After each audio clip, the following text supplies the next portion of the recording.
Se você está dentro de um avião que está viajando a 1000 km por hora e você pede uma taça de água para a aeromoça, o que vai acontecer quando você tentar beber essa água? Essa água vai voar lá para o fundo do avião com velocidade de 1000 km por hora para trás, ou você vai conseguir tranquilamente beber essa água? Vamos conversar um bocadinho?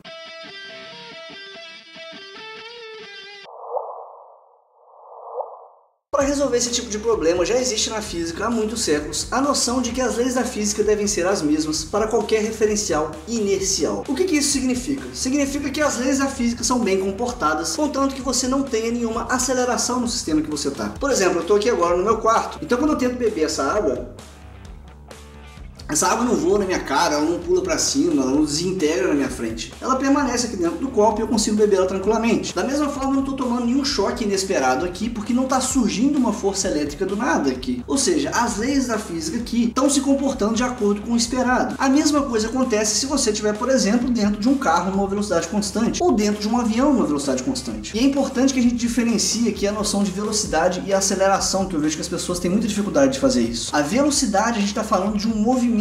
A aceleração, a gente está falando de uma mudança nesse movimento. Ou seja, um avião que está a 1000 km por hora está com uma velocidade de 1000 km por hora. Ali dentro você vai conseguir beber sua água tranquilamente, você vai conseguir andar ali dentro como se o avião tivesse parado. Quando o avião desacelera ou acelera, significa que ele está mudando essa velocidade dele, está aumentando ela um pouco ou diminuindo ela um pouco. E aí você vai começar a sentir, por exemplo, a água vir na sua cara, você vai ter dificuldade para ir até o banheiro, porque o seu referencial deixou de ser um referencial inercial. Ok, uma outra noção importante também na física é a noção de relatividade. O que isso significa? Imagina que você acabou de receber sua taça de água e a aeromoça agora está passando lá para frente para ir servir outras pessoas, não sei. Ela está se afastando de você a 1 km por hora. Você que está dentro do avião vai medir então que ela está andando a 1 km por hora. Eu que estou aqui embaixo vendo seu avião passar, vou estar observando que ela está a 1 km por hora mais a velocidade do avião. Ou seja, para mim, ela está a 1001 km por hora. Então, o movimento da fonte dela, no caso que é o avião, vai importar na hora de eu fazer o cálculo do quanto ela está andando, certo? Ok. No final do século XIX, Maxwell apresentou as leis da eletrodinâmica, que são equações que descrevem fenômenos eletromagnéticos, e ele mostrou com essas leis que a velocidade de ondas eletromagnéticas depende apenas do meio em que elas estão sendo propagadas, e não da fonte. O que isso significa na prática? Significa que, se você dentro do seu avião agora ligou uma lanterna e você for medir a velocidade que a luz está percorrendo, ou seja, se você pegar o espaço que ela percorreu e marcar o tempo que ela gastou, você vai encontrar uma velocidade que eu vou chamar de C. Essa velocidade depende apenas do ar do avião, que é onde a luz está se propagando. A luz é uma onda eletromagnética, para quem não sabe. Só que eu, que estou aqui na Terra vendo você ligar essa lanterna, pela ideia antiga de relatividade, deveria marcar C, que é a velocidade que você está vendo lá dentro, mais a velocidade do avião, certo? Então eu deveria ver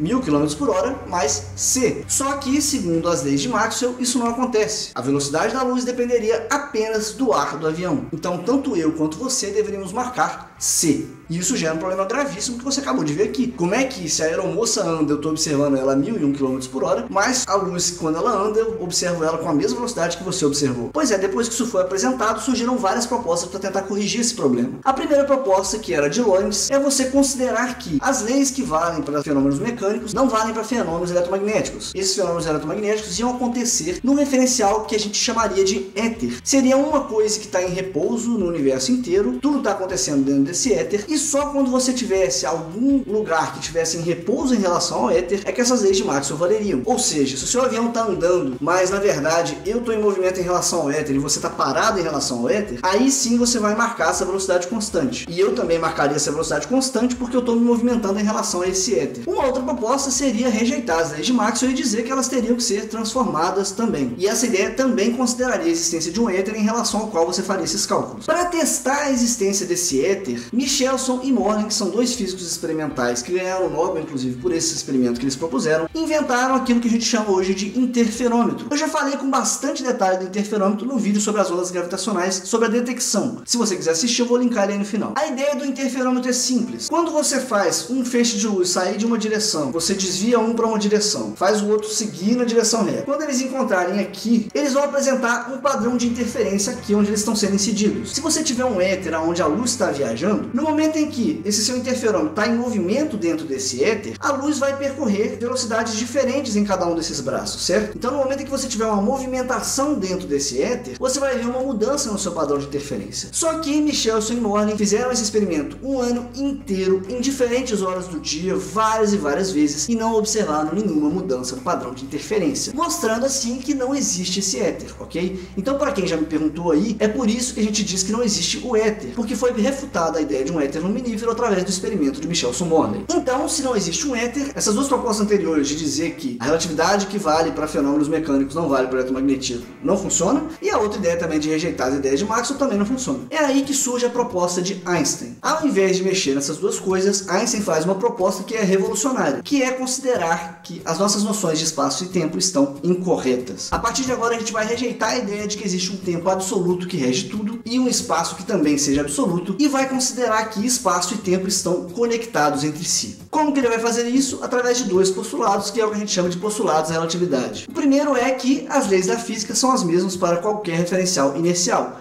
Esse é o postulado que a gente já conhecia, isso se mantém aqui. O segundo postulado, que é aqui o mais importante, é que a velocidade da luz no vácuo é a mesma para qualquer observador, independente do movimento da fonte. Então, como é que isso impacta na forma como a gente concebe o que é tempo e o que é espaço? É o seguinte, a partir de agora então, lembra o nosso exemplo lá inicial do avião? Não reparem a mudança no enquadramento, eu fui mexer na câmera, acabei mudando a posição aqui. Quando você que está lá no avião liga a lanterna, vamos supor que você está jogando essa sua lanterna, apontando ela para a parede que está ali no avião, e que aqui ela vai ter que percorrer um comprimento de 10 metros. Então você vai medir que a luz está percorrendo 10 metros com um certo tempo que você vai marcar. Só que na hora que eu for medir isso, a velocidade da luz tem que ser a mesma, ela não pode se modificar, segundo a proposta da relatividade aqui, que já foi comprovada experimentalmente, ok? Eu vou ter que marcar que a luz está percorrendo um certo comprimento, gastando um certo tempo. Para que tanto eu quanto você marquemos que a velocidade da luz é a mesma, você vai ver comprimento e tempo diferente do comprimento e do tempo que eu vou ver. Como nossa nova régua agora é o espaço que a luz percorre e o tempo que ela gasta, o tempo que eu marco vai passar a ser diferente do tempo que você marca, e o espaço que você mede é diferente do espaço que eu meço. O comprimento que você mede é diferente do comprimento que eu meço. Eu tentei quebrar a cabeça aqui várias formas de tentar explicar o porquê que isso acontece. Eu achei que a melhor delas é falar aqui do como funcionam as interações fundamentais da natureza. Se ao final dessa explicação que eu vou dar aqui agora você ainda não tiver entendido, assiste de novo o vídeo e,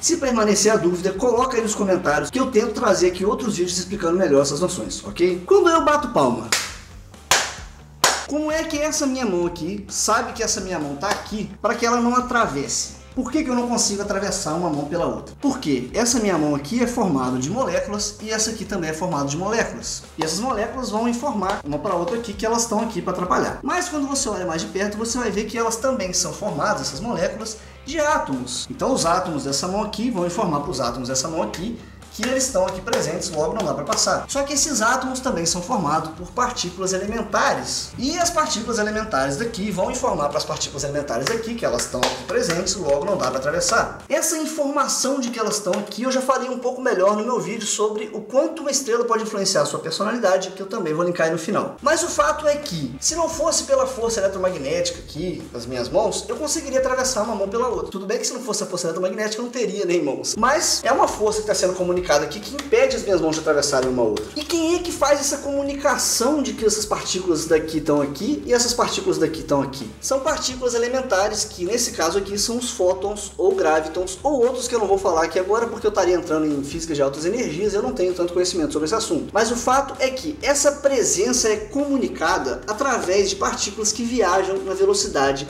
da luz. Para que isso fique claro, eu vou tirar uma das mãos agora e vou pensar só nessa daqui. Quando eu faço isso aqui com o meu braço, você percebe que eu estou movimentando aqui, na verdade, é o meu braço. Só que essa parte do meu braço, que eu não sei o nome, está informando a minha mão que está sendo movimentada e minha mão está indo para frente também. E a minha mão informa para os meus dedos que eles também têm que ir para frente. Como é que é comunicada essa informação? Aí, novamente, a gente vai dar o nosso zoom gigantesco aqui e você vai ver o seguinte: os átomos aqui vão comunicando uns aos outros que eles estão se movimentando para que os outros também se movimentem na mesma direção. Quando a gente fala, por exemplo, de envelhecimento, que é a ideia de que o tempo está passando, o seu corpo está se desgastando, isso também está acontecendo porque isso tudo está sendo informado entre essas partículas elementares. Então, quando eu mexo aqui meu braço, não é só meu braço que está informando para minha mão e minha mão informando para o meu dedo. São as partículas elementares que compõem tudo isso daqui que vão transmitindo essa informação umas às outras para que esse fenômeno aconteça. Ok, então para ilustrar isso melhor, essa comunicação sendo feita de uma partícula para outra, eu vou te propor aqui um último exemplo. Imagina que eu estou dentro de um carro e você está dentro de um outro carro. Só que você está a 100 metros de distância de mim, ok? Eu quero entregar um pacote para você com uma certa informação. O que eu vou fazer é entregar esse pacote para um motoboy. Esse motoboy vai andar até você e te entregar esse pacote. E aí você vai receber a informação que eu quis te transmitir. Só que esse motoboy é muito mais rápido que a gente e ele tem uma mesma velocidade sempre. A velocidade desse motoboy é 100 metros por segundo. Ou seja, esse motoboy sempre percorre 100 metros gastando 1 segundo. Então vamos lá. Eu estou aqui parado no meu carro, você está aí parado no seu carro, eu entreguei o pacote para ele, ele vai percorrer os 100 metros até você e te entregar o pacote. Essa interação vai acontecer em 1 segundo, certo? Por quê? Porque eu tenho que te passar a informação de alguma forma e quem faz essa informação chegar até você é esse motoboy, com essa velocidade 100. Então, marcamos aqui 1 segundo para essa interação acontecer. Só que agora vamos supor que você e eu estamos nos movimentando a 1 metro por segundo. Então, eu e você estamos com a mesma velocidade constante. A distância entre nós permanece a mesma de 100 metros. Agora eu vou entregar o pacote na mão do motoboy para te passar a informação que eu quero passar. Esse motoboy sempre tem a mesma velocidade. Isso significa que, se ele tiver que percorrer 100 metros, ele vai gastar 1 segundo. Só que agora a gente está em movimento. No momento em que eu entrego para ele o pacote, ele vai começar a andar. Só que você está se afastando de nós. Então ele vai continuar andando e te entregar esse pacote, só que agora ele vai ter que percorrer uma distância um pouco maior. Então agora o tempo que a gente vai marcar para essa interação não é mais 1 segundo, vai ser, sei lá, 1,1 segundo, muito próximo do que já era. Só que vamos supor agora que eu e você estamos numa velocidade que é muito próxima à velocidade dele. A gente não consegue chegar na velocidade dele, mas vamos supor que tanto eu quanto você estejamos nos movimentando a 99 metros por segundo. No momento em que eu entrego esse pacote para o motoboy, ele vai começar a andar mais rápido que eu, só que agora, como eu e você estamos em movimento, ele vai gastar muito mais tempo para entregar esse pacote na sua mão. Sei lá, ele vai gastar 10 segundos. Então, o mesmo fenômeno que antes acontecia em 1 segundo, agora que a gente está em movimento, vai gastar muito mais tempo. E é por isso que a gente tem que associar as nossas medições de tempo e de espaço a velocidade da luz, porque todas as interações na natureza acontecem na velocidade da luz. Então, a partir de agora, se você vai querer medir envelhecimento ou se você vai querer medir alguma velocidade de alguma coisa, você tem que considerar a velocidade da luz, porque todo fenômeno, qualquer fenômeno que você imagine na natureza, que dependa de uma transmissão de informação, vai depender também da velocidade da luz. Agora, então, a gente volta para minha mão aqui, ok? Se quando eu movimento a minha mão, quem está comunicando essa interação aqui são os fótons entre essas partículas elementares, enquanto eu estiver movimentando a minha mão assim, vai ser muito rápido para a luz informar. Então eu não vou ver a diferença. Para mim é como se eu instantaneamente estivesse movimentando minha mão inteira. Só que se eu estiver me movimentando próximo da velocidade da luz, quando eu fizer isso daqui, vai estar havendo uma modificação nessa minha noção de tempo. Vai ter uma modificação aqui em todas as medições. Só que como eu dependo também dessa velocidade da luz, todos os processos químicos, biológicos, que formam quem eu sou, que formam meu pensamento, meu cérebro, também dependem dessas interações, eu não vou observar diferença nenhuma. O tempo vai continuar passando da mesma forma para mim, mas alguém que esteja fora me observando em um outro referencial vai notar esses comprimentos e esse tempo que está passando de uma forma diferente. Eu sei que é um pouco pesado, desafio muito aquela noção natural que a gente tem de espaço e de tempo. Eu vou deixar então aberto para vocês colocarem aí nos comentários dúvidas que vocês tiverem, aquilo que não tiver ficado muito claro, vocês falem aí, e eu vou produzir outros vídeos a fim de esclarecer essas dúvidas, ok? Para você que sabe inglês, tem um vídeo que é de um rapaz que ele fez para um desafio de bolsas lá, que ele ganhou uma bolsa inclusive, que é excelente, onde ele explica a teoria da relatividade com 7 minutos num vídeo muito bem produzido, que eu vou linkar aí na descrição também, ok? Mas não deixe de colocar suas dúvidas nos comentários, porque se for necessário eu faço vários vídeos esclarecendo, porque eu sei que não é um assunto simples. Mas o fato é que essa relatividade proposta por Einstein hoje é uma das teorias mais bem fundamentadas que a gente tem, porque todos os experimentos que a gente faz só vêm a provar mais ela. E ela tem muitas consequências na nossa física, entre elas as ondas gravitacionais, que eu já falei na série sobre ondas gravitacionais, e também outras consequências que eu pretendo abordar aqui em vídeos futuros. Eu quero também, principalmente, que vocês coloquem aí nos comentários propostas de como é que a gente conseguiria vencer essa velocidade da luz. Como é que a gente conseguiria fazer para viajar mais rápido que a velocidade da luz, considerando tudo que eu já falei nesse vídeo aqui. Coloquem aí nos comentários que aí eu pretendo abordar essas propostas, ok? Muito obrigado a todos os apoiadores que tornam meu trabalho possível através do apoia.c/primatafalante. Se quiser também apoiar a divulgação científica, visite esse endereço. Não se esqueça de curtir, compartilhar e se inscrever no Primata Falante para acompanhar vídeos todas as quintas às 21 horas e todos os domingos às 9 horas da manhã. Abraço pra vocês e até o próximo vídeo. Se você quiser assistir, eu vou linkar ele aí no final. Deixa eu ver se ainda tá gravando. Tá gravando. Tem um espaço que também seja absoluto. Lembra o nosso exemplo lá inicial do avião? Deixa eu saber. Então, lá no nosso exemplo do avião, quando você liga a sua lanterna, você vai medir que a luz está percorrendo uma certa distância. Você está gravando? Nunca sei se está gravando. Ou seja, como a nossa nova régua agora é o espaço que a luz gasta para percorrer. Vou tirar uma das mãos agora e vou pensar só nessa daqui. Todos que eles também têm que ir para frente.